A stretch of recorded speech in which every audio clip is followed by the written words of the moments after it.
the podcast that floats down here.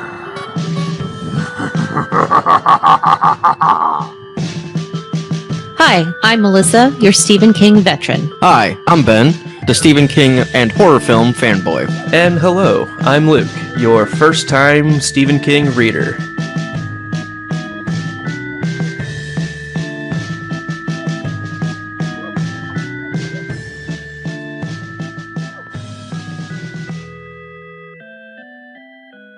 Happy New Year! Woo!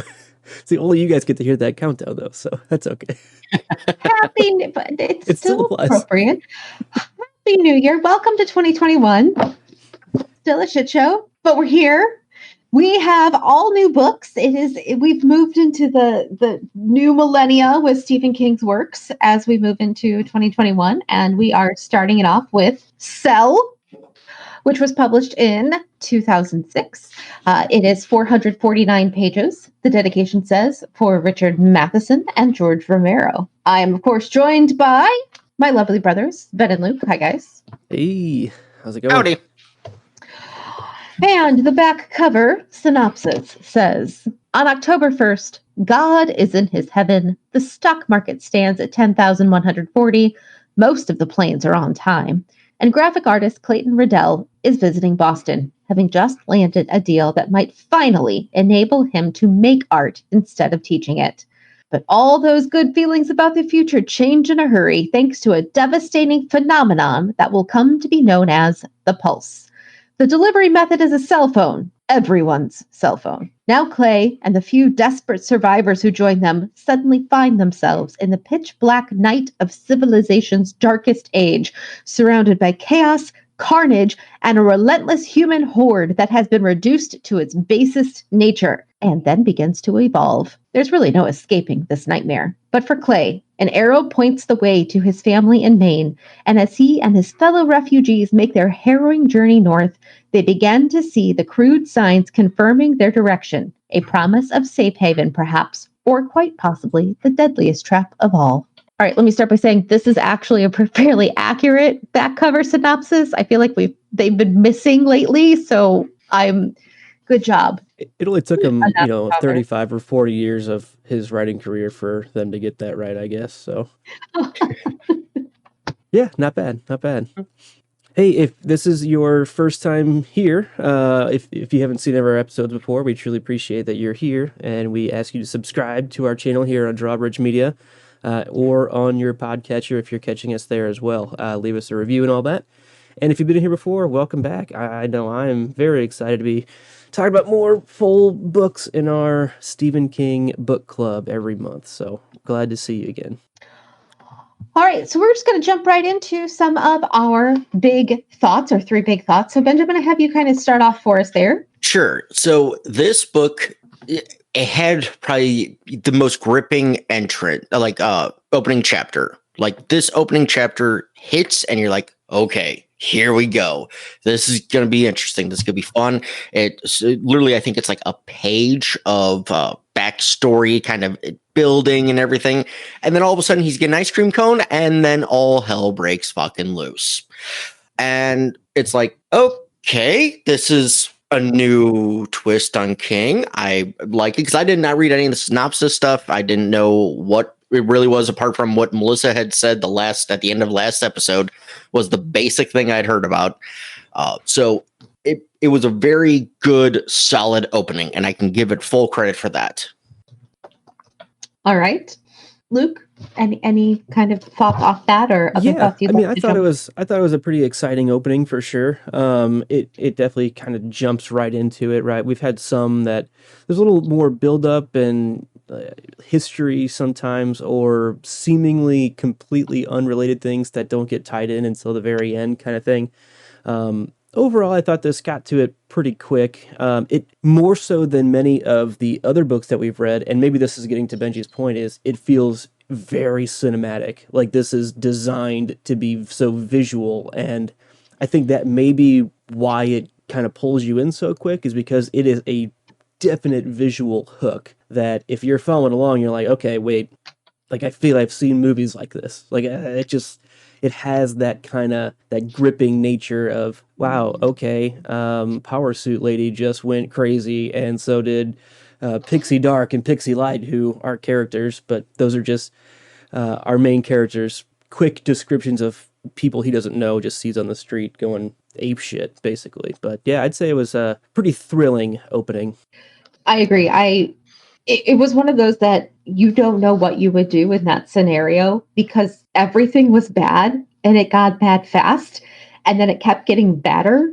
Like, because you've got, the people literally in front of you fighting. You've got the planes crashing. You've got the gas stations exploding. You've got people battling each other out of upper story windows, jumping out of buildings. You've got police shooting all the people who are going crazy because that's their best option. And then there's Tom, and Clay meets Tom, and he's like, hi. I really like that we meet our best buddy right there at the very beginning. I just kind of want to jump to the Tom and Clay relationship. I was shocked it lasted the whole book. Yeah. Tom was not the one I would have picked or would have expected to survive. There were, because I like the dynamic. I like the twist and everything. I thought Alice was kind of the shoe, and she was the full on emotional one that kind of went through the most hell, having to battle her own mother and all that. Even Jordan, it's like, meh, he was just a smart kid, that wasn't much to him, but Alice had at least some emotional baggage with her that could have been overcome. So yeah, in that aspect, having Tom went out when Tom's a good character, but at the same time, there wasn't much of Tom character apart from he's gay and he was raised Christian. That was Tom's character. He had a cat. Kind of on the nose on stereotypes, And that's the thing, like, he's not who you would expect to live, which is why I liked that, because he was just like an uninteresting, not that he wasn't interesting, but an unextraordinary person. So I think what I want to add to that is I really enjoyed Tom in this. I think he brought a lot of humor to it just because of his personality.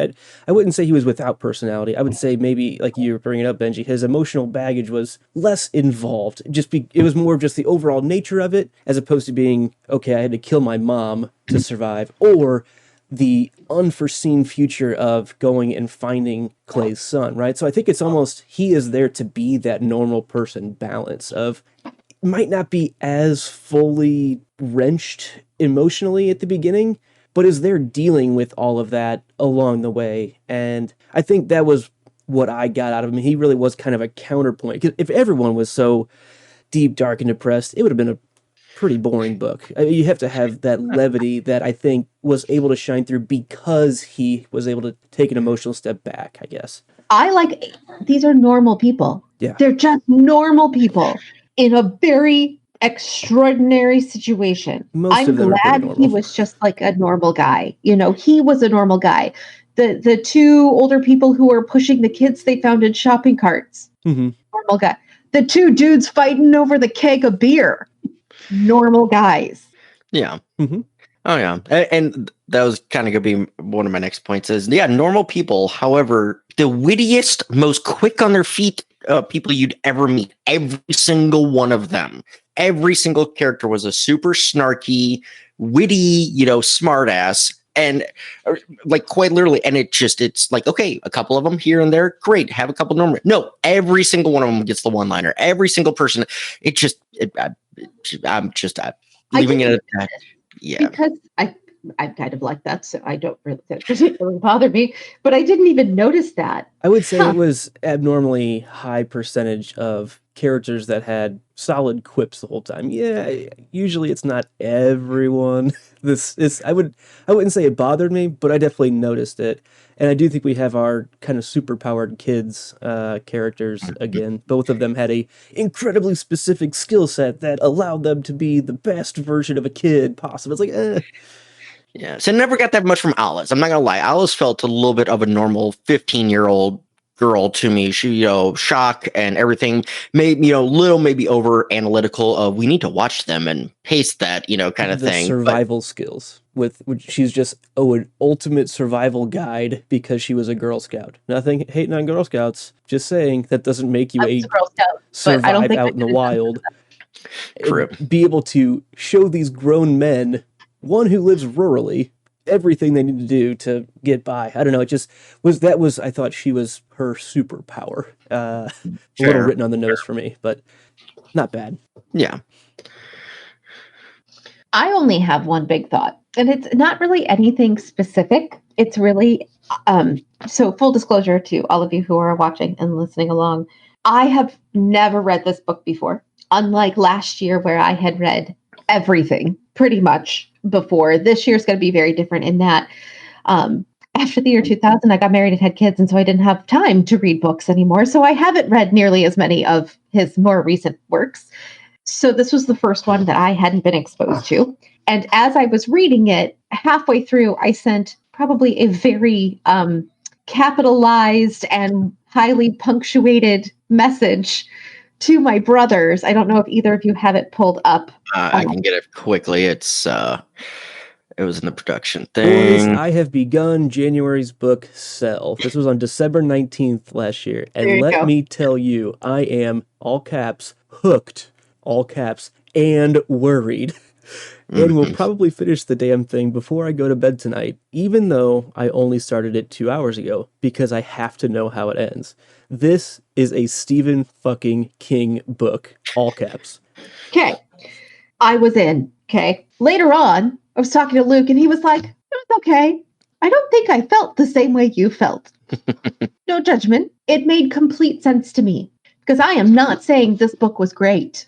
And I am not saying this was like my favorite book ever. I'm saying as I'm reading it, I feel like somebody took a million Stephen King books and was like, how do we make one that's like the greatest hits of Stephen King? And so every moment and every change and every plot twist felt so familiar to me. It's like when I read John Grisham and they're all the same, but I like them. So I'm going to keep reading them because I don't want to use the word formulaic because you don't quite know what's going to happen, but there are elements of comfort in here because I understand where they've come from. And I was in because I love those elements. So here are the things that I found connections to. First of all, The Stand is really, really obvious because of the whole, and I know you guys may or may not have read these and that's okay, whatever. The Stand hits me because basically the world crumbles because 95% of the population die from a virus. Spoiler, shocking. Sounds unheard of, right? And then after that, the majority of people who are left have these visions and all trek to one of two places across the country, collecting groups of people as they go. And one of the main characters in that is very much an everyman, which is how Clay feels. Clay also feels a lot like Jack Torrance and all the other protagonists that are authors, even though he's an artist and not an author, but it's the failed artist, the I can't quite catch a break in my chosen what I'd like to do, and I have a failed marriage, and so that felt very Stephen King-y to me. The Tommyknockers, which is my least favorite Stephen King book, by the way, where one of the people finds a buried alien spaceship in their backyard, and then the whole community ends up almost like in a community think with like a mental connection where they all kind of talk like that. And there's more to it than that, but I don't want to spoil too much. So that felt very similar. The ending was very Pet Sematary to me. Like the ending was incredibly Pet Sematary, almost word for word, right? Like, I'm going to save my son. Okay. Charlie and the Choo Choo. Charlie and the Choo Choo was mentioned very, very briefly in the Midway Carnival as they were leaving as one of the rides. Well, Charlie and the Choo Choo is the insane, evil, demonic choo-choo train in the Dark Tower series that Stephen King even wrote a children's book on. So that was in there. So that's all the stuff that I had thought of ahead of time. And then just now, as the two of you were talking, I added two more. First, Misery, because Misery is one of the best examples we have of jumping right into the narrative of like, okay, what the hell is going on? Because the guy just sort of comes out of the fog. Well, that's kind of what happened here. Not that he was coming out of a fog, but there was no backstory. We got it as we went along because crazy shit's going down. So that felt very similar. And then just now, Lucas, you were talking about Alice and her like, oh, so Girl Scout survival skills. Well, that's the girl who loves Tom Gordon, who loved Tom Gordon that we just finished, because we've got this 9-year-old who's way more savvy about wood stuff than she has any right to be at that age. So similar. And then just in general, like Jordan with his like super smart, I'm this heroic kid. Well, there's our There was it a lot. kids. There's the Stand By Me kids. Like all of those things. Stephen King is such a fan of the 11-year-old boy. Mm-hmm. Such a fan of the 11-year-old boy. I swear that's where his psyche is, because everything's around the 11-year-old boy. So, of course, there are 2 11-year-old boys, right? Like one that we hope to get to and the one that we have. Like, if you love Stephen King and you haven't read this book, this is just such a good, like, yeah, I'm living in his world. Very, Favorite very much. Stephen King book. See, the problem is you're absolutely correct. He was trying to make the greatest hits, but only did like 30% of them, Well, I and don't it know missed if on it's every mark. consciously. I don't think it was a conscious thing. That's what I like bringing up John Grisham. I don't think he consciously tries to write the exact same novel every single time. That's just what comes out. And this No. is what that felt like. And I agree. And spoilers, I hated this book. Apart from the opening chapter, despised this thing. Actually, no, the first 2 chapters in the hotel too. That was very cool. But once they made it to Tom's house, it was like, okay, there's not much build going on. It just started going downhill. But you know, it just felt like this was cruise control. He did not put any thought into this one. As you said, it's all of his greatest hits, or he doesn't have the feeling of it, you know, or he didn't realize he was doing it, but it's all the greatest hits, but they're all in mishmash, weird orders, and just nothing works. And it just, you get no resolution at all. And I'm even talking about the son thing, like the Pet Cemetery ending. Like, you get no word on what caused this. Who does? You have Jordan saying, "Oh, this is probably what happened," or they have the theories and all this. But it's like, no, even the bad guys don't make sense, because the president of Harvard, you know, he can't be the ultimate bad guy because cell phones are worldwide. This thing should have traveled. So they all just randomly to this one guy up in Upper Maine, and that's where the story just happens. You know, it just doesn't make sense to me. They talk about that. They even specifically say that it's almost guaranteed that he's not the only one. He's the only figurehead. That's just who's been chosen in that area. And so Okay. Because as the mini flocks become bigger flocks, yeah, this is they were just saying that they're this all is over the the world. New There's England likely one of those Fair. spokesman type characters. Okay, fair. I'll back off on that part, but the rest of it, it's just like we get no closure to what the cause is. Like, and as Melissa brought up, you know, Stan, we know what happens. You know, what caused this to happen. We know what causes it to, you know, bring about all this crap. This one, there's no cause. There's no resolution. And I'm not saying it has to be perfect resolution. I don't need everything tied up perfectly, but give me some reason for, you know, something apart from just. My thought on that specifically is, I'm going to go and say I didn't dislike this book at all. I wouldn't put it in my favorite that we've read, but I feel like this is a really interesting side story, and that resolution is likely hiding somewhere else in another book. From what I've noticed over the past 5 books, when we're starting to get enough background in my own reading that I'm seeing some of these connections. This just feels like it's going to be one of those things that's mentioned in a future book, or has already been mentioned for a future time period book or something. I don't know. That it's just going to come back to like, oh, this also ties into that if you know about it. It's not going to be overtly discussed, but I just have a feeling that it's going to come up, and it might not even be in the book selection that we have, or it might not be a thing at all. It's just that's what this feels like to me. This feels like a side story, and we're not going to get that resolution. One, because the people in that story likely will never know, and 2, I think if anything, it's a seed being set for something else. so something to kind of keep an eye out for. Yeah, that's at least how I'm viewing it. Completely guessing, but knowing what he's been doing in these books, that just feels right. And if that's the case, I'll backtrack and be like, okay, you know, if he can tie the stuff But up, until and you have that, fine. I can But see the frustration. As of right now, as a standalone, it's not worth it. Mhm. You know, So one other topic I wanted to talk about, then I'll be done. And Luke, because you got some good, deep thoughts to go through, is the headmaster. I had a huge issue with him because, okay, day one, I get it. I get the cops coming out killing these people because this is what you got to do.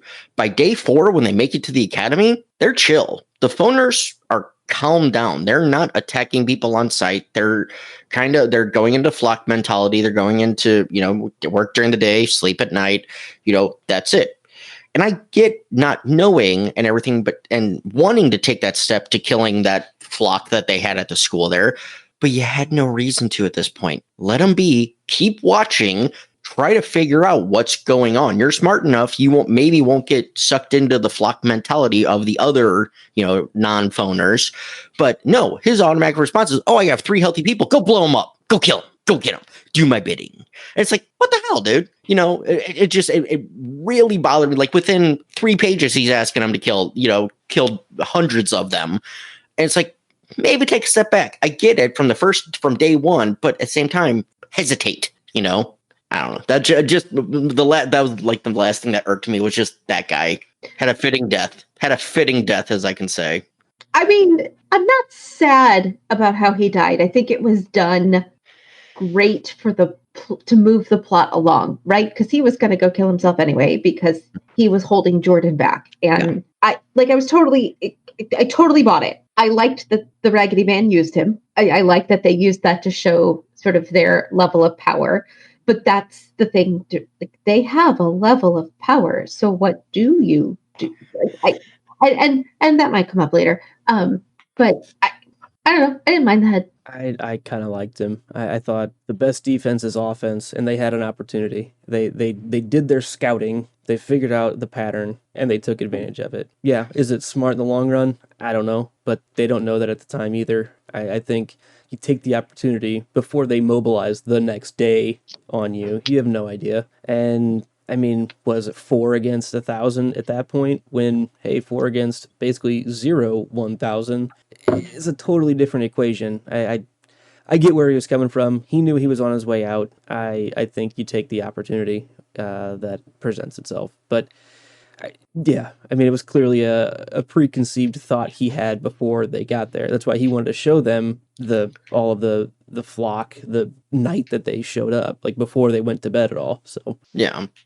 Oh, I know. And I see both sides of it. I just, because I guess it's the Catelyn Stark mentality of hindsight.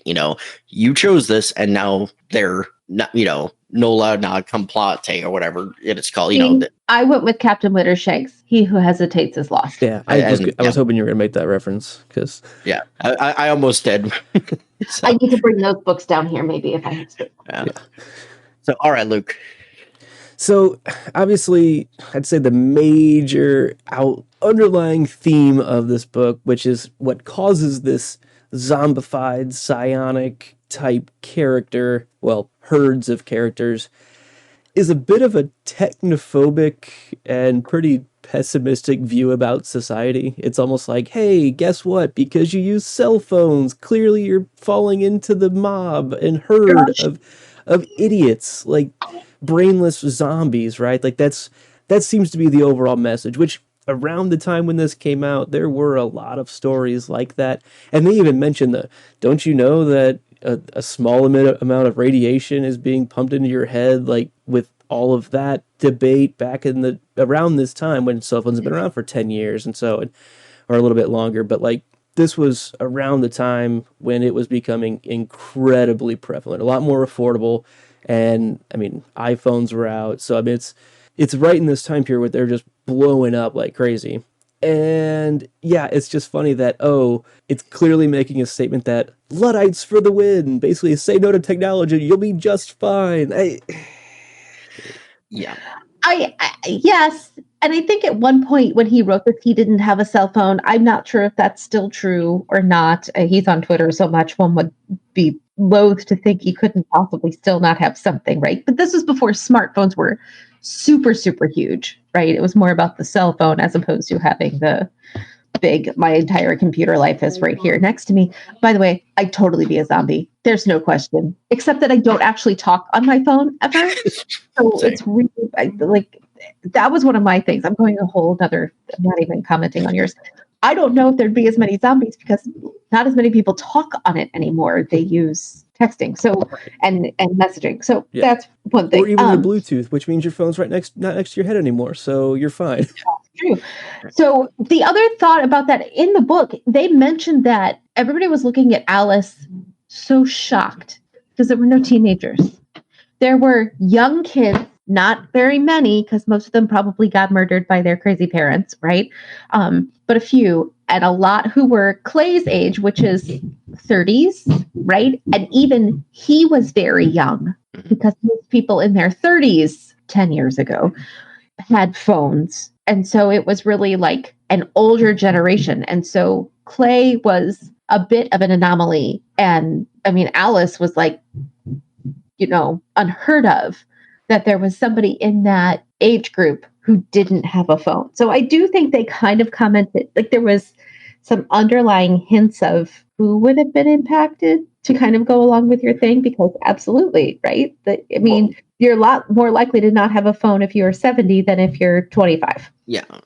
But along with those lines, just for the Alice thing, I'm pretty sure they said her and her mom shared the phone, or she saw her mom on the phone and got rid of hers. Like she had the mentality not to use the phone after that. I thought mom had borrowed hers to call dad to make sure. Yeah. I think that's what it was. Yeah. So that's what it was. And it's the technophobe. I do like the callbacks to the mid 2000s. You have a lot of 9/11 talk, especially in that first couple chapters. It's like, oh, they're attacking us again, and all of a sudden they're going back to the jumpers. And the jumpers, talking about the Iraq War and everything, and Afghan and everything like that. So I like those. They're not callbacks for the book timeline because that's what was happening during the book. But for now, it's like that was 14, 15 years ago now. And it's like, wow, okay. And then, thinking about it, it's like 15 years ago. Where was I at, with it? I had a 1-year-old. I was just getting out of the academy, and I was definitely a cell phone user. I would have been a zombie, hands down. And I knew, I was probably one of 75% of people that in my group circle that had cell phones. The other 25% didn't, and being 20 something at the time.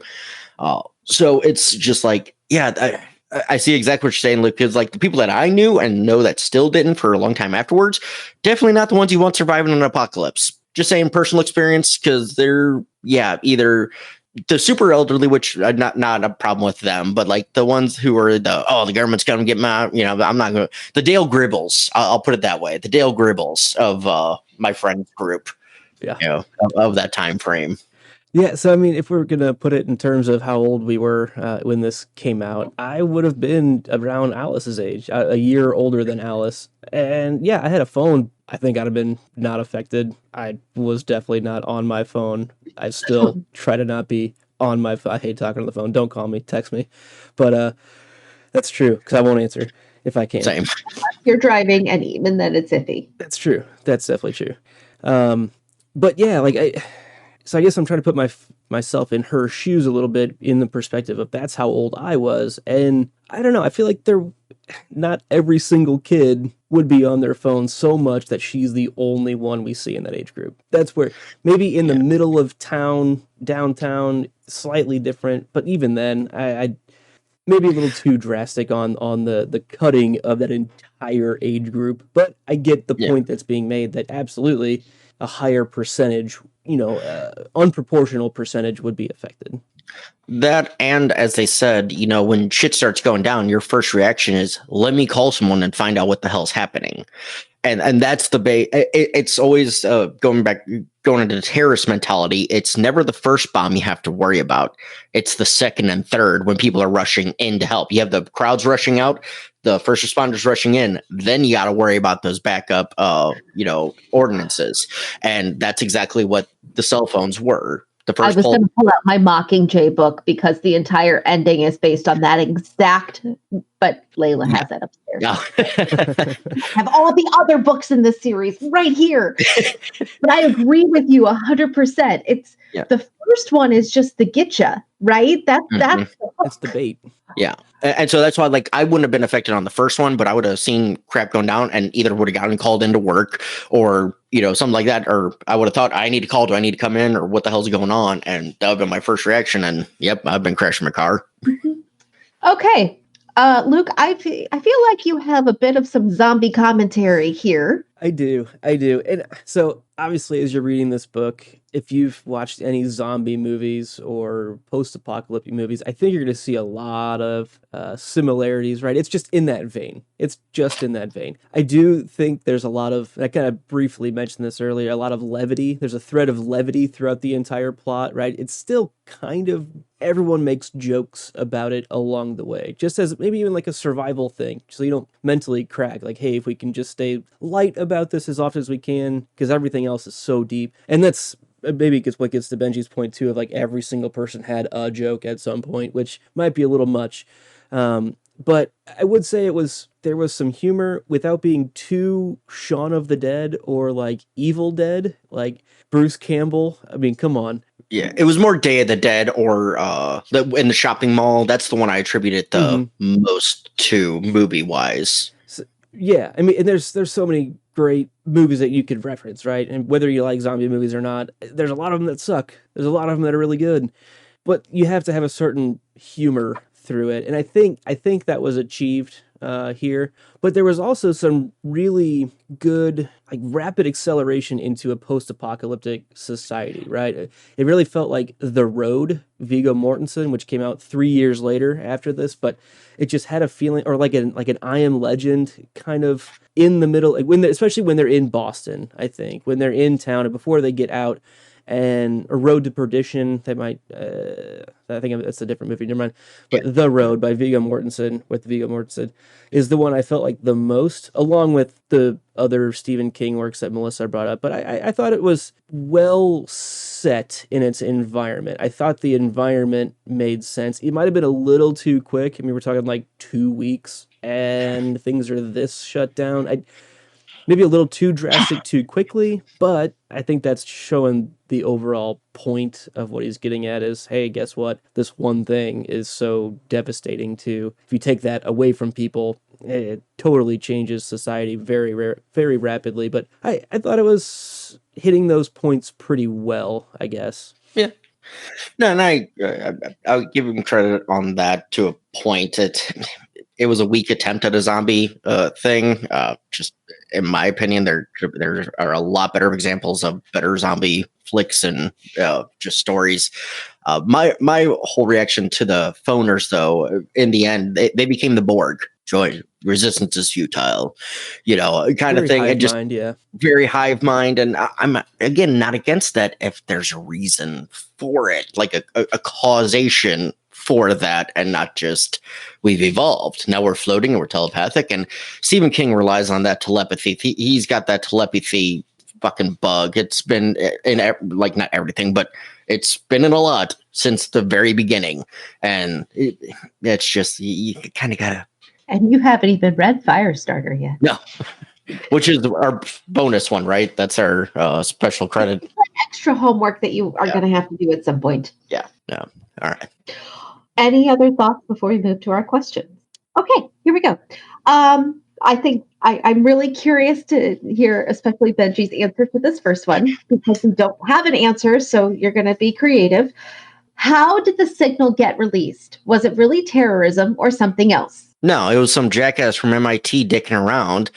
And he, thought he was smarter than everybody, had this cool little thing that, I'm going to put out the signal and it's going to cause, this little bit of chaos, like kind of a Joker-esque chaos theory, but he didn't mean it on this full scale. It's just some smart dude up in Massachusetts Institute of Technology. I was like, I'm going to do it. Hit the button. That's it. That's.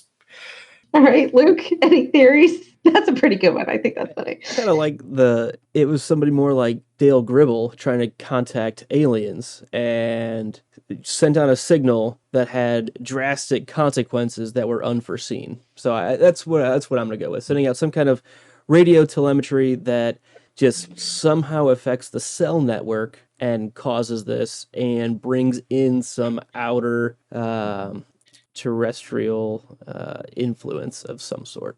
I have no idea. So I think if I had read this book when it was originally published 15 years ago, I would absolutely be on the terrorism train, because that was the mindset of the country 15 years ago. Yeah, it's the easy choice. Now we just hate people. So we're going to say that we just hate people, and some person who's stupid did something stupid because they hate people more than we do and did something dumb. I kind of like that idea, because as obviously as many consequences as this had, there's a little bit more hope for humanity if that was what happened than if it really was like an organized choice. Yeah. Fair. Okay. Yeah. No, I absolutely agree. Okay. I feel like we touched on this a little bit too. I'm going to ask it anyway. Was destroying the football field's worth of phoners the best choice? And if not, what other options were there? Good choice. Right choice. In the time, I can understand the choice. In the hindsight, obviously, it was the wrong choice. Still The better choice. No, because you're only going to, as you said, you're only going to kill a few dozen of them instead of, you know what, let's not try to piss. And they already knew there was telepathy going on between them because they were singing the songs. They all had the music come out there. So they knew there was connection. So they had to have known. The headmaster's so damn smart. He should have known, you kill this little group, another group's going to be aware of it and probably going to be pissed because they're evolving. They're evolving generations in minutes, over the course. I'm not going to interrupt you. I just want you to know, every time you say the word evolve, I just hear James Spader saying it as Ultron. So you may continue, but that's what I hear. Because we just watched that movie this weekend. Okay, you may continue. Fair enough. No, which Age of Ultron? Okay, gotcha. We just watched the last one, Endgame. But anyway, so it's that they're evolving very, very rapidly, very, very quickly, and they, you have to imagine you're seeing this evolution. You kill off, let's say 1,000. Let's say you get lucky and get 1,000 in this football field. There's going to be some ramifications. That's why the professor is like the worst character, because he knows there's going to be ramifications. He already told him, I'm going to kill myself. I don't give a shit. He's already out. He's already burned the fuck out. He knows what's going to happen. So he's like, I'm killing myself. You go do this, and I'm going to kill myself while you do it. So he does not have to suffer any of the consequences. The other characters should have taken a step back and been like, especially Clay, once the guy said, I'm going to kill myself while you guys are out doing this. He doesn't tell him that until after it's done. I thought he said he told him it was after. Okay. Yeah. Fair. And it's not sure until after that they realize that there's really a telepathic long distance communication. They didn't know that was all instantaneous the whole time. They were thinking it was more of a short range frequency, which is how they were all sharing the radio signal. Was they were sending frequencies through each other, which is what I think their original theory was. And it isn't until after that they hear screams from the next town over that they're like, oh no. Like, that was, I think, the change. They were hoping to get it before. I mean, I don't know if they realized it was going to be a spreading evolution of long distance telepathy. At least how I read it. But yeah, I don't know. I think it's still the right choice. You take the chance. You wipe them out when you get the chance, and it might be a small thing at the time, small effort thing, and it might not be as big of an issue or a big of an effort as you want it to be. But there's at least some kind of bubble that they've created around themselves of safety. They're not completely surrounded at that point. I don't know. I think you take the chance. I say blow them to hell, because at this point, it's them or me, and I'm going to take out as many of those fuckers as I can because I want my world back, and I can't share it with them. Yep, that's where I'm at with it. At that point, maybe the phoners at the end, but not the ones at that time of the book. Yes, the ending mass spree, perfectly fine with the bus and everything, perfectly fine. Football field different. Football field's different. Way too early. You didn't know what was going on. You didn't know what they were trying to do. You didn't know their plan. They'd already stopped killing people. No, they'd already stopped by that time. You don't know that. They didn't know that because they had seen in Tom's backyard them kill each other still. That the only was 2 reason days they weren't killing is because all of the live people were traveling at night and hiding. I wouldn't take a single day of them not killing anybody as a new pattern necessarily. Mhm. That's when Fair. the initial is that And dangerous. personally, I myself, I would have done the same thing. I would have been the first. I would have been the one driving the fucking gas truck. So I can't. But I'm also, playing a little bit of devil's advocate and also saying, take some time, look into it, because I wouldn't have. You also can't look anything up because you can't use your cell phone. You can use the internet. The internet's never been fucked. It was just a cell phone signal. You can use the internet. Internet should still be working at some points. If they Until- have electricity yeah. and a connection, Yeah, theoretically. power was all down was the issue with that. And we didn't have smartphones at that time, really. No. And really, they Yeah. don't know until later, if anything. Even if there was no emergency internet at that time either. I mean, servers were almost guaranteed down as well with the power. Okay, question 3. This book happened in less than a month. From start to finish, it was not even a full October. Mhm. What does this new world look like in 1 year or in 5? It's an ant colony. Do you think Phoners they are. survived the winters? Oh yeah. Because Maybe anything not in below. Maine, but further south in the country, for I mean, sure. yeah. If you get St. Louis and south, you're gonna survive winter. You're gonna, survive, into well-temperatured weather. And we don't know if they breed. That's the question. But they're evolving. Well, So they're going to run out of food because they don't cook or know how, true. But unless they again, evolve. we only saw 2 weeks of them where they, evolved, surpassed human beings by tenfold, being able to levitate, being able, telepathy. They'll figure out feeding, and I believe they'll figure out sex too. So they'll end up breeding, and within a year, it'd be the entire planet would be an ant colony. I'd like to say there would be a resistance, in that amount of time. I would like to say that an organized a system. more organized resistance. They were already starting to. Our characters were going to go isolate in a cabin at the end of it, right? That was the thing. Go get in a place secluded so that you can't be stumbled upon as easily. But after that, like that next year, I feel like they're going to do whatever they can to get to some kind of group or organized situation. I mean, that's what still ends up happening. You watch The Walking Dead, people will still congregate back and work together. The normies would end up going back to a civilized society basis. Just innately, I think that's what they're saying the difference is we'll still congregate together to help each other while they are congregating to defeat us. So to an extent, we would have to come together. And whether or not that's possible or easy to do, that's tough, right? That's definitely going to be tougher without having the use of cell phones. But guess what? If you can get power back up, landlines still worked. Internet, we assume that still works just fine. And really, TV radios, the possibly. cell phones might be fine now. It could have been that one-time pulse. It might not be an issue anymore. I don't know. It's until that particular server or whatever shuts down, right? right. So 'Cause that's in what I would fairness, hope for. in fairness, they were saying that the pulse, was weakening. The new people that were getting repulsed or new pulsed wasn't as affected. Mhm. They were breaking away and everything like that. And I get that. My thought process with the ant colony, ants aren't aggressive towards humans, and I don't think the phoners inherently are aggressive towards humans. They're just a new species of Homo sapien or Homo erectus or whatever you want to call it. They're just a new breed of that will evolve into an ant colony source. So you're right. The normies will probably live in the far north where winter times the phoners cannot survive, will not be able to survive until, they figure out shelter. And hopefully the normies would maybe see this as more of, an evolution process over a insurrection kind of thing.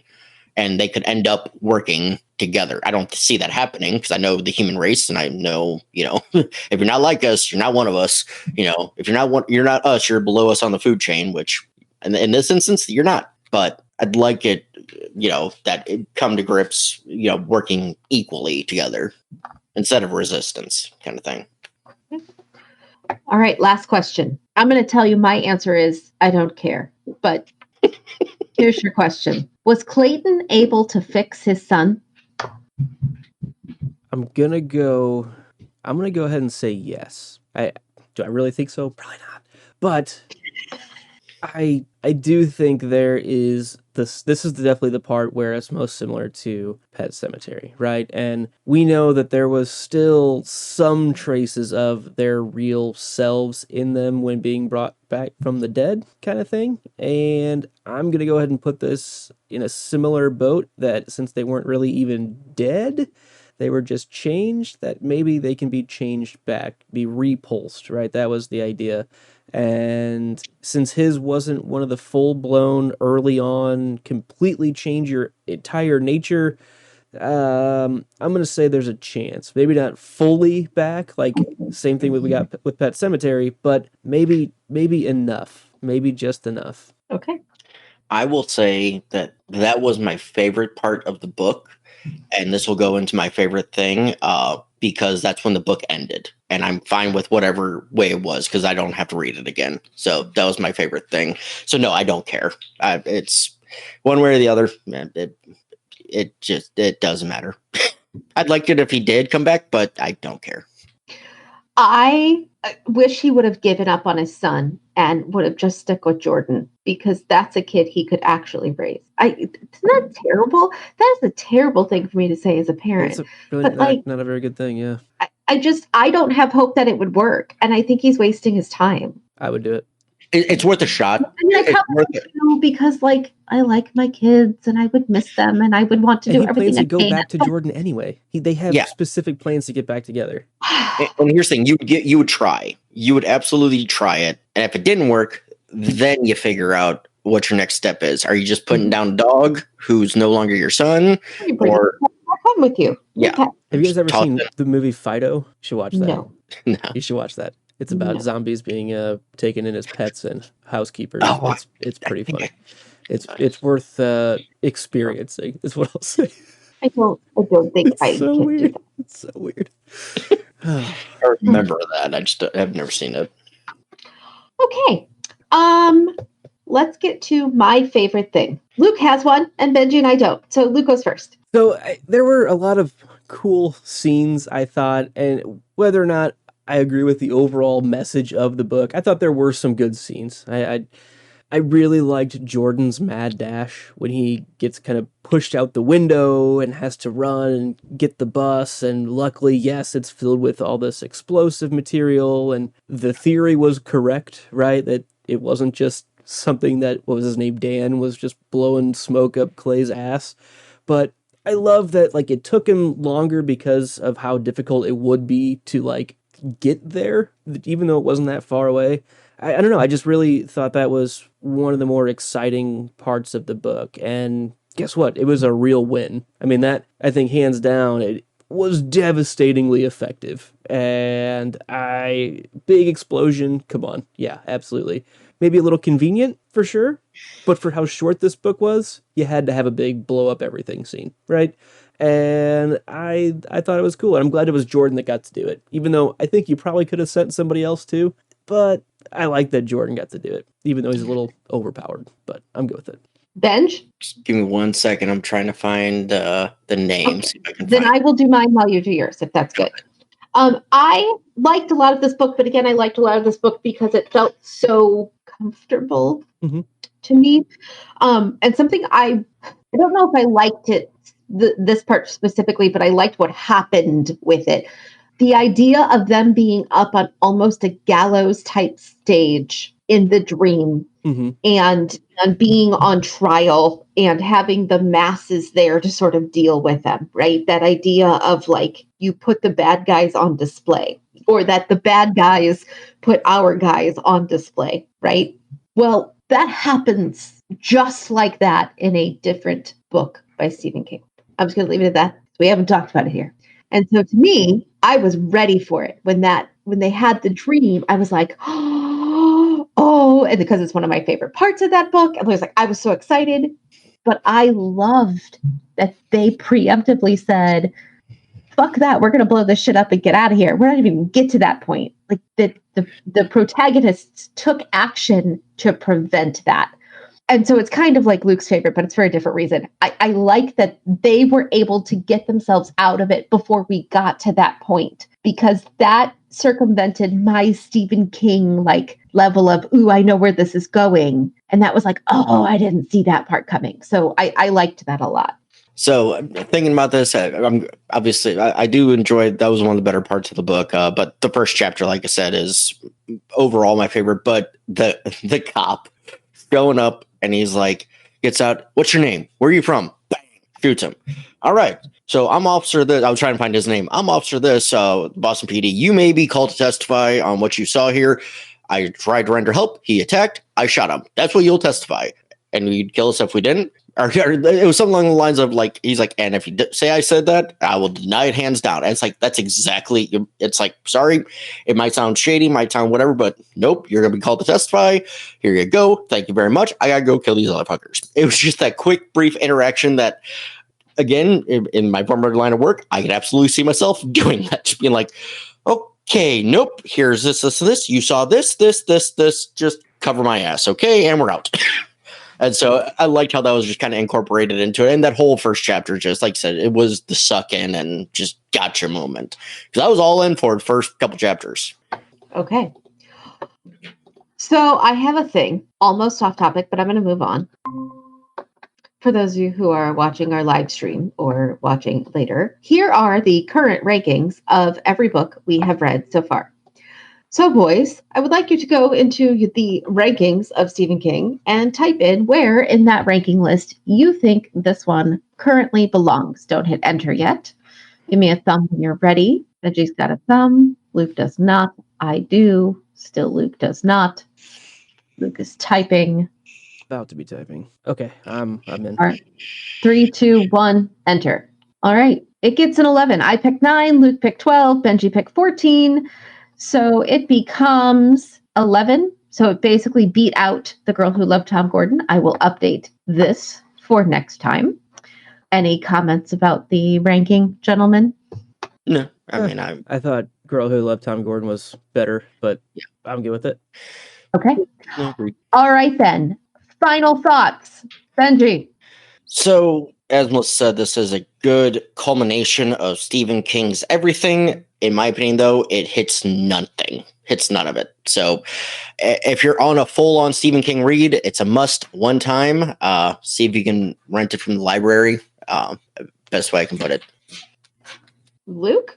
I'd almost agree with that. I don't know if I would recommend someone buying this necessarily, but if you can get it from the library, I would say that's not a bad choice at all. It's worth knowing about. I definitely, like Benji was saying, there are many other probably better written, even just movies that are in a similar vein that this seems like it's trying to do, but I wouldn't call it phenomenal at that. And yeah, it's worth reading, but I wouldn't spend the money on it necessarily. I agree with that. It is a really good, deep. I liked it. I only put it at 9. It's not like I think this is the best book ever written. Like I said, a tough list. What? It's a tough it list. Is a tough list. I felt very John Grisham-y about it, right? Like you can pick up Pelican Brief and read it any day of the year, but if you're going to pick up, like, I don't know, his 15th novel, it's not going to be as good as his first 3 or 4. They're just not, because they all become, there's just a lot of the same thing over and over again in different ways. If you are a huge Stephen King fan and you've read a lot of Stephen King, I think that this is a really good book because it feels very Stephen King-y in a way that a lot of the books we read last year don't. I felt more connected to what I think of as the Stephen King style than I did in the last probably 5 or 6 months of the book club last year. I don't think it's good. I don't think either of you have read enough Stephen King even to have really enjoyed this. Does that make sense? It's not that, and I'm not saying that you haven't read a lot of Stephen King, but I mean, unless you've read 20 or 30 of his earlier works, Benji's like, oh, it kind of misses. And I think it's okay because it feels nostalgic for me and you're not there yet. Fair. So I think it's good for that feeling. And may I say one thing to that? I would say if you've never read Stephen King, this would be a good one to read. I would not be, if I didn't have any inclination of Stephen King and I read this book, apart from the ending, I'd find it fine. It'd be like, okay, it's a fun, interesting little thing. But having the ending is very Stephen King. You're right. It might be a good intro. But having us doing the greatest hits, as we can say it, Mhm. and then reading this, it's like, and yeah, you had the full knowledge or a wide breadth of his work. Myself having a limited knowledge of it, it didn't hit the points that I'm nostalgic for, but also didn't hit the good points of the better stuff we've read. And so that's where it falls. So if you're a diehard Stephen King and you hadn't read this one, pick it up. If you've never read Stephen King and you haven't, and you're interested, give this one a shot. It's an easy read. It is an easier read than most of his other stuff, his epic stuff and his big stuff. It's an easy read. I would call this a potato chip book. This one went down pretty easy, pretty quick. The potato and the chip chunk, book. like if you're listening to it, because if you're listening to it, it was chunked by his sections. Even like, okay, I'm just going to listen to this section, or I'm just going to read this section, because they're almost standalone stories that progress. It felt like it was a mini series the way it was broken out. Episodic. Yeah, which definitely I got some harkening back to Insomnia a little bit, and nothing like specific, but I feel like of the books that we read last year, that's the only one that I felt like was connected into stuff more than other stuff. Not just, hey, here's an idea and it's gonna become a thing later. It felt like it was doing its best to connect to things, and I felt like this was maybe trying to be intentionally connecting to other things, which is why I think we're not going to get the information we're looking for, the big answer right now, but I just have a feeling it's going to come out somewhere else. Again, maybe not in a book in our list, but somewhere else in his canon. Right. All right, guys. I think that wraps us up for this month. Yeah. So with that said, make sure you're following us on socials at Floats Down Here on Twitter and Instagram. Send us your digital fountain pens to the eyeball at floatsdownhere@gmail.com.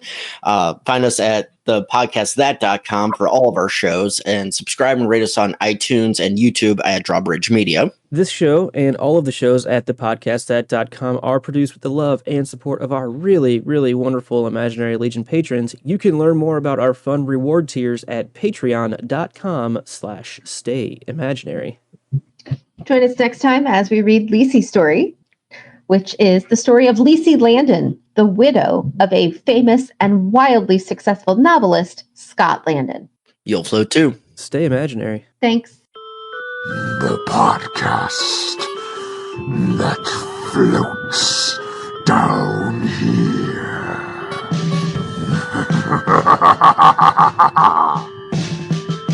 Hi, I'm Melissa, your Stephen King veteran. Hi, I'm Ben, the Stephen King and horror film fanboy. And hello, I'm Luke, your first-time Stephen King reader.